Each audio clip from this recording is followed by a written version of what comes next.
Now, moving on to the next story, of course, we have Sauti who are very, very angry with the Musical Society of Kenya. We all know that they've been doing this nonsense shenanigans where they pay artists their royalties, but they do not give them the full amount of their royalties. A few years ago, they gave people 200 shillings, and apparently this is the same thing that is going on, because this year, apparently they gave artists upwards of 245.50 shillings as royalties. And of course, Sauti Soul are very, very angry. Like, think about it. How many songs do they have that are bangers? And then for them to receive 240 shillings, what a shame. So they're part of the people who are saying that, you know what, we don't even need the Musical Society of Kenya. We're just going to move and live on our own. And they were very, very clear to also explain that to the MCSK, sorry, they said that this time they were sent 14,000 Kenya shillings to their M-Pesa.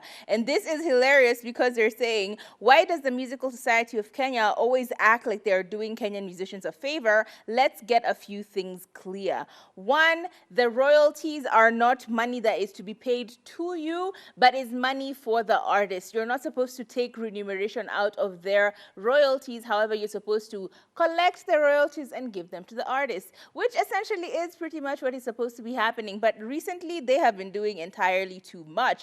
And it seems a lot of people are actually saying or echoing the same sentiments as Sauti Sol, with people saying things like, withdraw, guys. These guys don't even appreciate your efforts. Other people saying it's an expected problem when there is a monopoly. If you had a private body that does the same thing, they would have competition. Lakini sasa ubaya ni Kenyan artists hawapendi kushikana mikono. And I kind of agree with that person, actually. I think the privatization of any form of industry or any form of company usually does help with mitigation of such issues. If there was a private entity that was working with artists in order for these monies to be sent to them, as opposed to a government body working, then maybe the stories would have been slightly different. Maybe not as bad as they are now, but a little bit better. But it is what it is. Kenyan artists will not do that. At least most of the old guys won't do it. The new guys, I think they could. So we wish them luck, and we hope that next year they get at least upwards of maybe 16,000. I don't know.